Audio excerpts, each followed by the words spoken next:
नमस्कार मित्रांनो, स्वागत आहे तुमचं एका नवीन व्हिडिओमध्ये. माझं नाव आहे ओमकार आणि आजच्या व्हिडिओमध्ये आपण जाणून घेणार आहोत मन स्टॅक नक्की काय आहे ते. तुम्ही जर का बिगिनर असाल किंवा इंटरमिडिएट जरी असाल जावास्क्रिप्ट प्रोग्रामिंग लँग्वेजमध्ये, तर हा व्हिडिओ तुमच्यासाठी आहे. फर्स्ट आपण मन स्टॅक म्हणजे नक्की काय हे जाणून घेऊया. मन स्टॅक एक कलेक्शन आहे मल्टिपल वेगळ्या सॉफ्टवेअर्सचा. सॉफ्टवेअर्स म्हणजे कोणते? फर्स्ट झालं express, react, node, MongoDB. Actually मध्ये आपण स्टेप बाय स्टेप जाणून घेणार आहोत. रिॲक्ट म्हणजे काय, नोड म्हणजे काय, मोंगोडीबी म्हणजे काय, एक्सप्रेस म्हणजे काय.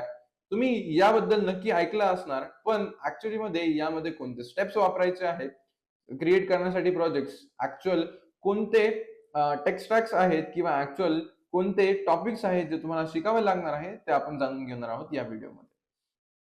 तर मन स्टॅक हे 2026 मध्ये पॉप्युलर का आहे? कारण की इंडियामध्ये स्टार्टअप्स आणि एमएनसीज मध्ये जनरली आजच्या टायमिंगला मन स्टॅक डेव्हलपर्सची पहिली चॉईस आहे. जावास्क्रिप्ट एव्हरीवेअर म्हणजेच एकाच लँग्वेज मध्ये तुम्ही फ्रंट एंड आणि बॅक एंडचाही कोड करू शकता. कम्युनिटी सपोर्ट ही खूप जास्त आहे. AI tools, GitHub, Copilot, cursor सोबत मन स्टॅक डेव्हलपमेंट खूप फास्ट झाली आहे आणि मन स्टॅक साठी तुम्हाला हाय सॅलरी जॉब्स पण इथे अवेलेबल आहेत. नंतर मन स्टॅक शिकण्याच्या आधी तुम्हाला प्री रिक्विजिट्स कोणते आहेत? तर तुम्ही जर का HTML, CSS, जावास्क्रिप्ट शिकले आहात तर तुम्ही मन स्टॅक साठी जाऊ शकता. तुम्हाला सॉफ्टवेअरची इथे गरज पडेल VS Code, Node.js आणि डेटाबेस ब्राउझरसाठी. त्याचबरोबर तुम्ही जर का स्टुडंट असाल, फ्रेशर असाल किंवा इंजिनियर्स असाल ज्यांना त्यांचं करिअर मन स्टॅक मध्ये स्विच करायचं आहे, तर हा व्हिडिओ शेवटपर्यंत नक्की बघा. फर्स्ट पार्ट आपण जाणून घेऊया जो की मन स्टॅक मध्ये असतो मोंगोडीबी. मोंगोडीबी म्हणजे एक no sequel databases. Tabular format नाही तर आपण मोंगोडीबी मध्ये डेटा स्टोअर करतो डॉक्युमेंट बेस्ड फॉर्मॅट मध्ये.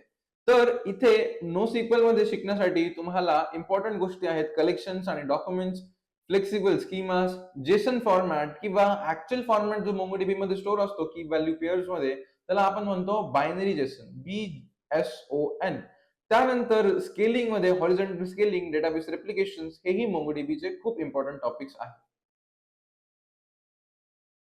मोंगोडीबी अटलस आणि की फीचर्स. तर मोंगोडीबीला तुम्ही दोन पद्धतीमध्ये यूज करू शकता. पहिली म्हणजे मोंगोडीबीला डाउनलोड करणं, यूज करणं डायरेक्टली तुमच्या लोकल सिस्टम वरती. ते तुम्ही करू शकता मोंगोडीबी कंपासने. आणि जर का तुम्हाला क्लाउड बेस्ड एकदम फ्री आर्किटेक्चर यूज करायचं आहे मोंगोडीबीचं, तर तुम्ही करू शकता यूज मोंगोडीबी अटलस.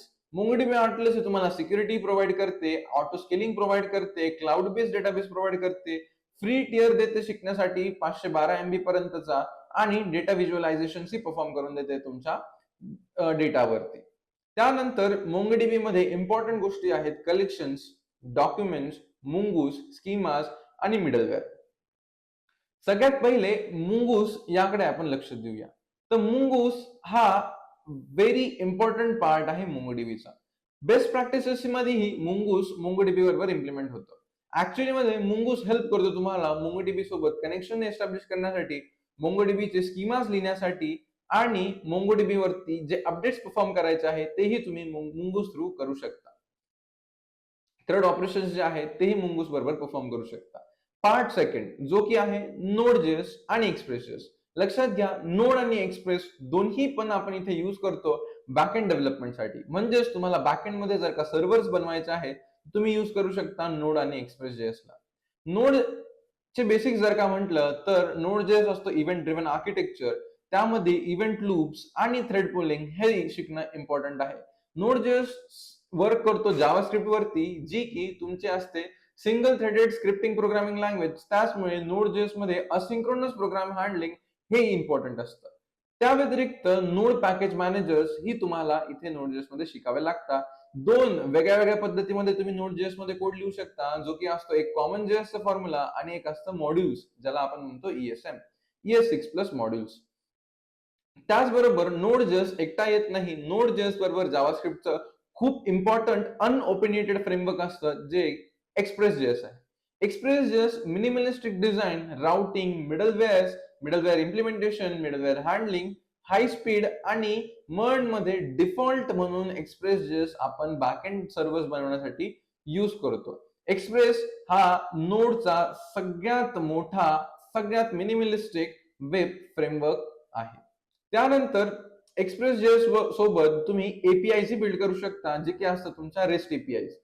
तर या रेस्ट एपीआय तुम्ही कम्युनिकेशन किंवा कनेक्शन फ्रंट एंड आणि बॅक एंडचा मधला जो ब्रिज आहे तो तो भरून काढण्यासाठी ही रेस्ट एपीआय यूज करू शकता. तर रेस्ट एपीआय मध्ये कोणकोणते एपीआय झाले? Get, post, put, patch, delete. Get use होते लिस्ट किंवा डेटा फेच करण्यासाठी. पोस्ट यूज होते नवीन डेटा पाठवण्यासाठी किंवा जो डेटा ऑलरेडी क्रिएटेड आहे त्याला अपडेट करण्यासाठी. पुट आणि पॅच दोघांचंही काम असतं एक्झिस्टिंग डेटाला अपडेट करण्यासाठी. लक्षात घ्या, इंटरव्ह्यूज मध्ये खूप वेळेस तुम्हाला पुट आणि पॅचचा डिफरन्स विचारता. ज्यावेळेस तुम्ही ते म्हणू शकता पुट मला पूर्ण डेटा ज्यावेळेस अपडेट करायचा आहे त्यावेळेस यूज करतो. पॅच मला डेटा पार्शली अपडेट करायचा आहे त्यावेळेस मी इथे यूज करू शकतो. डिलीट यूज करता तुम्ही डेटा रिमुव्हिंग साठी. एक्सप्रेस सोबत हेही टूल्स तुम्ही शिकू शकता. त्यानंतर ऑथेंटिकेशन खूप इम्पॉर्टंट टॉपिक आहे इंटरव्ह्यूच्या पर्स्पेक्टिव्हनीही आणि मॉन्स्ट्रेकच्या पर्स्पेक्टिव्हनीही. ऑथेंटिकेशन तुम्ही इम्प्लिमेंट करू शकता जेसन वेब टोकन्स, ज्याला आपण म्हणतो जेडब्ल्यूटी सोबत आणि बिक्रिप्ट सोबत. सिक्युरिटी ही दोन्ही कंपोनेंट्स मध्ये मॉन्स्टॅक मध्ये खूप इम्पॉर्टंट आहे. बिक्रिप्ट यूज करू शकता, जेडब्ल्यूटी बेस्ड टोकन इश्यूज करू शकता, प्रोटेक्टेड राउट्स बनवू शकता, लोकल स्टोरेज मध्ये तुम्ही टोकन स्टोरेज ही इथे करू शकता. किंवा कुकीज जर का तुम्ही ऐकले असेल तर कुकीजच्या फॉर्म मध्येही आपण फ्रंट एंड मध्ये जे आपले जेडब्ल्यूटी टोकन्स आहेत ते स्टोअर करतो, जेणेकरून आपल्या बॅकएंडला समजतं की जो आपला युजर आहे तो ऑथेंटिकेटेड आहे का नाही. लक्षात घ्या, इंटरव्ह्यूच्या पर्स्पेक्टिव्हनी आपल्याला अजून एक प्रश्न इथे विचारला जातो, जो असतो ऑथेंटिकेशन आणि ऑथरायझेशन मधला डिफरन्स. ऑथेंटिकेशन आणि ऑथरायझेशन मधला डिफरन्स काय आहे? तर तुम्ही स्कूलमध्ये जात असणार किंवा स्कूलमध्ये जर नक्कीच गेले असणार तर स्कूलच्या गेटच्या आतमध्ये तुम्हाला सोडण्यासाठी तुम्हाला आयडेंटिटी कार्ड मॅन्डेटरी असतं. आयडेंटिटी कार्ड जर का तुमच्याकडे आहे तर तुम्ही ऑथेंटिकेट असता. पण स्कूलमध्ये प्रत्येक कॅम्पस किंवा प्रत्येक रूम मध्ये तुम्ही नाही जाऊ शकत. तुम्ही फक्त क्लासरूम किंवा ग्राउंड ऍक्सेस करू शकता, कारण तुम्ही एक स्टुडंट आहात. तुम्ही ऑथराइज नाही आहात स्कूलच्या प्रत्येक क्लासरूम मध्ये जाण्यासाठी. तेच जर का तुम्ही प्रिन्सिपल असणार तर तुम्ही ऑथराइज आहात स्कूलच्या कोणत्याही रूम मध्ये जाण्यासाठी. आलं लक्षात? तर हा डिफरन्स बेसिकली यूज करू शकता ऑथरायझेशन आणि ऑथेंटिकेशनला समजून घेण्यामध्ये. मिडलवेअर आणि ऍडव्हान्स बॅकएंडचे टॉपिक्स खूप इम्पॉर्टंट आहे. तुम्ही एक्सप्रेसचे यूज करून कस्टम मिडलवेअर बनवू शकता. कॉर्स म्हणजेच क्रॉस ओरिजिन रिसोर्स शेअरिंग. नक्की जो डेटा आपण शेअर करत आहे तो डेटा कोणत्या फ्रंट एंड ऍप्लिकेशन बरोबर शेअर करत आहे हे आपण कॉर्स थ्रू सांगतो. ENV व्हेरिएबल जिथे secret API keys, JWT secret token, MongoDB connection URL use करतो तेही आहे. फाईल अपलोड साठी तुम्ही यूज करू शकता मल्टर. फाईल किंवा पिक्चर अपलोड साठी यूज करू शकता मल्टर. एरर हँडलिंग मध्ये global error handling, global middlewares ही तुम्ही इथे एक्सप्रेस.js मध्ये बनवू शकता. त्यानंतर कॉमन बॅकएंडचे मिस्टेक जे अवॉइड करायचे आहे ते असतात blocking the loop, non validating data, hard coding, secrets आणि नो एरर लॉकिंग.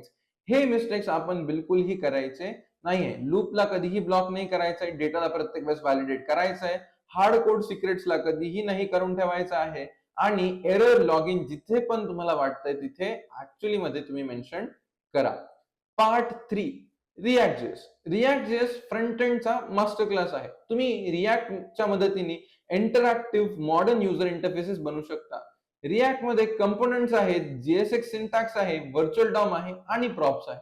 जिथे कंपोनेंट्स तुम्ही बनवू शकता क्लास बेस्ड आणि फंक्शन बेस्ड. JSX म्हणजेच जावास्क्रिप्ट XML, जेणेकरून तुम्ही जावास्क्रिप्ट फाईल मध्ये HTML चा कोडही लिहू शकता. व्हर्च्युअल डॉम ही कन्सेप्ट रिएक्ट.js मध्ये खूप युनिक आहे, ज्या कन्सेप्टनी रिव्होल्यूशन आणलं होतं पूर्ण फ्रंट एंड डेव्हलपमेंट मध्ये. प्रॉप्स तुम्ही यूज करता मल्टिपल कंपोनेंट्स मध्ये डेटा पास करण्यासाठी. त्यानंतर इसेन्शियल आहे रिएक्टचे हुक शिकणं. हुक्स मध्ये रिएक्ट मध्ये येतात यूज स्टेट, यूज इफेक्ट आणि बरेचसे use call back, use memorisation या टाइपचे परफॉर्मन्स हुक ही. फंक्शनल पॉवर ही तुम्हाला इथे रिएक्ट प्रोव्हाइड करते. त्याच व्यतिरिक्त तुम्हाला स्वतःचे कस्टम हुक्स जसे तुम्हाला डेटा फेच करण्यासाठी यूज फेच या टाइपचे हुक्स ही तुम्ही रिएक्ट मध्ये क्रिएट करू शकता. त्यानंतर रिएक्ट मध्ये इम्प्लिमेंट करता येते रिएक्ट राउटर आणि स्टेट मॅनेजमेंट लायब्ररीजचा. रिएक्ट राउटर मल्टीपेज एक्सपिरियन्स देण्यासाठी खूप इम्पॉर्टंट आहे. म्हणजेच तुम्ही रिएक्ट राउटरच्या मदतीने रिडायरेक्ट करू शकता home to about to contact page to etcetera multiple pages वरती. त्याच व्यतिरिक्त आपल्याकडे स्टेट मॅनेजमेंटसाठी सगळ्यात इझी वे असतो यूज स्टेट हुकचा यूज करणं. त्यानंतर कॉन्टेक्स्ट एपीआय जिथे ग्लोबल डेटा हँडलिंग आपण होऊ शकतो. रिडक्स टूल किटचाही आपण इथे यूज करू शकतो. स्टेट मॅनेजमेंट मध्ये. आणि रिडक्स सोबतच अजून एक ऑप्शन मध्ये आपल्याला यूज होते, जे की आहे जस्ट स्टँड. 2026 सारख्या काळामध्ये लाईट वेट आणि खूप ऑप्शन्स आहेत झूस्टॅन मध्ये, जे आपण यूज करू शकतो स्टेट मॅनेजमेंट साठी. त्यानंतर पुढे बघायचं झालं तर रिॲक्ट फक्त आणि फक्त प्लेन मॉडर्न सीएसएस नाही, तर यूज करू शकतो आपण टेलविंड सीएसएस सोबतही. तर Tailwind CSS basically utility first framework आहे सीएसएस सोबत, जे की तुम्हाला प्रोव्हाइड करतो फास्ट डेव्हलपमेंट, रिस्पॉन्सिव्ह डिझाईन, प्रत्येक छोट्या बाबतीबद्दल कस्टमायझेशन. आणि आजच्या काळामध्ये 90% मन स्टॅक डेव्हलपर्स टेलविंड सीएसएस ला प्रेफर करता ओव्हर ट्रेडिशनल सीएसएस. तर ऍक्च्युअली मध्ये फ्रंट एंड बॅक एंडला आता डेटा शेअर तर तुम्ही करू शकता, पण तो डेटा कोणत्या वेने स्टोअर करायचा ते आपण या पीपीटी मध्ये बघू. एपीआय इंटिग्रेशन आपण करू शकतो युजिंग ऍक्सियस. बॅकएंडला कॉल करायचा आहे, बॅकएंड कडून डेटा मागवायचा आहे, तर आपण यूज करतो ऍक्सियस. ऍक्सियस प्रोव्हाइड करतो तुम्हाला concept of interceptors, handling data, loading status, या सगळ्या गोष्टींसोबत. ऍक्सियस जर का तुम्हाला वापरायचा नसेल तर तुम्ही फेच एपीआय ला सुद्धा ही यूज करू शकता. त्यानंतर आपल्याकडे आहे रिॲक्टचे परफॉर्मन्स टिप्स आणि ऑप्टिमायझेशन टिप्स ॲज वेल. रिॲक्ट मध्ये मेमोआयझेशन जर का वापरलं तर री-रेंडरिंग तुम्ही ते कमी करू शकता. Again use memo, use call back हे दोन हुक्स आहे जे परफॉर्मन्स वाढवतात. कोड स्प्लिटिंग म्हणजे रिॲक्ट लेझी वापरून आपल्याला ज्या कंपोनेंटची गरज आहे तेच कंपोनेंट आपण लोड करू शकतो. इमेज ऑप्टिमायझेशन ही आपण इथं करू शकतो वेब पी या फॉर्मॅट नुसार. रिॲक्ट मध्ये स्ट्रिक्ट मोड ही आहे आणि परफॉर्मन्स चांगली असेल तर युजर तुमची वेबसाईट रिॲक्ट मध्ये जी बनवली आहे ती नक्की वापरतील. युजर एक्सपिरियन्स त्यांनी इथे खूप छान छान होईल. तर चौथा पार्ट आपण इथे बघूया, फुल वन स्टॅक इंटिग्रेशन स्ट्रॅटेजी. सगळ्यात पहिले डिसाइड करा आर्किटेक्चर काय असणार आहे. फ्रंट एंड मध्ये बॅक एंडची एपीआय कोणत्या माध्यमातून तुम्ही बोलवणार आहे, फ्लो कसा असणार आहे, युजर रिॲक्ट वरती जाईल युआय वरती, युआय डेटा ऍक्सेस करण्यासाठी रिक्वेस्ट करणार आहेत एक्सप्रेस वरती, एक्सप्रेस डेटा देणार आहे मोंगोडीबी वरनं. प्रॉक्सी सेटअप ही तुम्ही लावू शकता, जिथे तुम्ही कॉर्सचा यूज करू शकता. युनिफाईड लॉजिक ही तुम्ही दोन्हीकडे जावास्क्रिप्ट असल्यामुळे इम्प्लिमेंट करू शकता. म्हणजे फ्रंट एंड आणि बॅक एंड दोन्ही पण आपण जावास्क्रिप्टच्या मदतीने लिहितो, त्यामुळे तुम्ही युनिफाईड लॉजिक इथे फ्रंट एंड आणि बॅक एंड मध्ये लिहू शकता. प्रोजेक्ट आर्किटेक्चरची डिझाईन जर का बघायची झाली तर लेयर्स जनरली तुमचे असतात. फ्रंट एंड लेयर जे की तुम्ही बनवू शकता रिॲक्ट आणि टेलमेंट सोबत. रोल्स मध्ये तुम्ही यूज करू शकता युजर इंटरॅक्शन आणि युआय रेंडरिंग. कम्युनिकेशन्स म्हणजेच डेटा लेनदेन करण्यासाठी तुम्ही यूज करू शकता ऍक्सियस किंवा रेस्ट, जे की बेसिकली यूज होतं डेटा ट्रान्सफर वाया जेसन फॉर्मॅट. लक्षात घ्या, रेस्ट म्हणजेच रिप्रेझेंटेशनल स्टेट ट्रान्सफर एपीआय. रेस्ट रिप्रेझेंटेशनल जे आहे ते रिप्रेझेंटेशन असतं जेसनचे. जे रिसोर्सेस आहेत डेटाचे ते तुम्ही इथे शेअर करू शकता. बॅक एंड मध्ये बघायचं झालं तर नोड आणि एक्सप्रेस आहे आपल्याकडे, जिथे आपण बिझनेस लॉजिक आणि ऑथेंटिकेशन यूज करतो.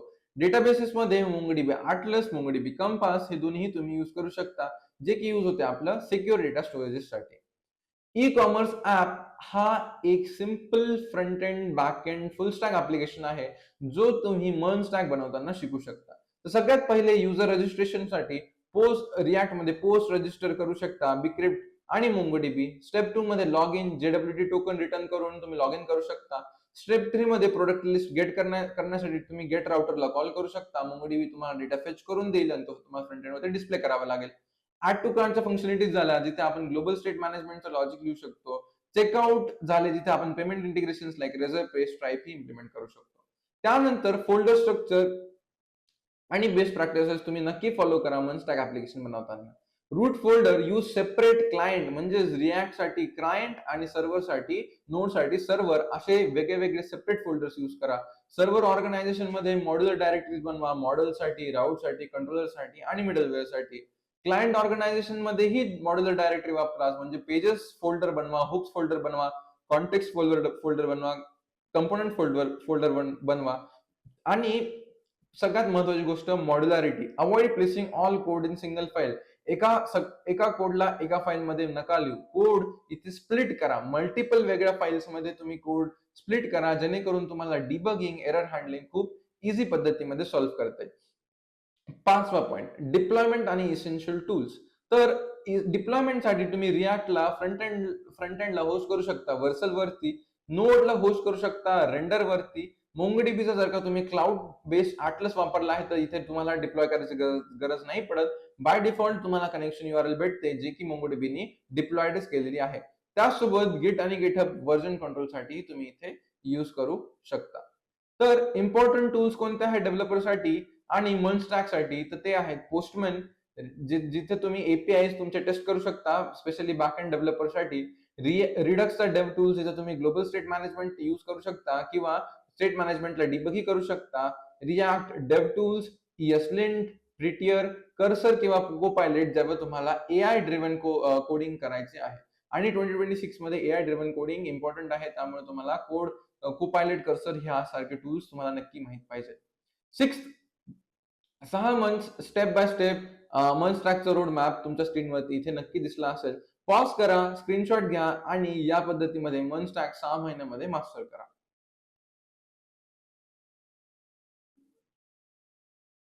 Next, best projects to build for portfolio. Ecommerce platform बनवू शकता, सोशल मीडिया ऍप्लिकेशन्स बनवू शकता, जॉब पोर्टल बनवू शकता, एडटेकचा डॅशबोर्ड बनवू शकता, करिअर इम्पॅक्ट बनवू शकता.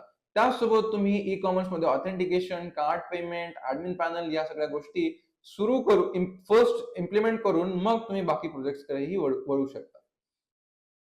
जॉब अपॉर्च्युनिटीज आणि सॅलरीकडे बघायचं झालं तर फ्रेशर्ससाठी 4 ते 8 लाखापर्यंतचा जॉब मंथ स्टॅक मध्ये भेटू शकतो. मिड लेवल साठी तोच यूज होतो 10 ते 18 पर्यंत, जेव्हा तुमच्याकडे 2 ते 4 वर्षाचा एक्सपिरियन्स आहे. आणि सिनियर डेव्हलपर साठी तोच जॉब जाऊ शकतो 20 ते 45 लाखापर्यंत. Final motivation and expert tips म्हणजेच तुम्ही कन्सिस्टंट राहा, रोज कोडिंग करा, गॅप देऊ नका, प्रॅक्टिस लर्निंग करा, प्रोजेक्ट्स बिल्ड करा, एरर्स आले तर स्वतः टार्गेट करा, सॉल्व्ह करा, फ्रेंड्सलाही विचारा आणि अपडेट राहत राहा टेक्नॉलॉजी वर्ल्डसाठी. तर पुन्हा एकदा आपण भेटूया नवीन व्हिडिओमध्ये. तोपर्यंत कीप लर्निंग, कीप ग्रोइंग.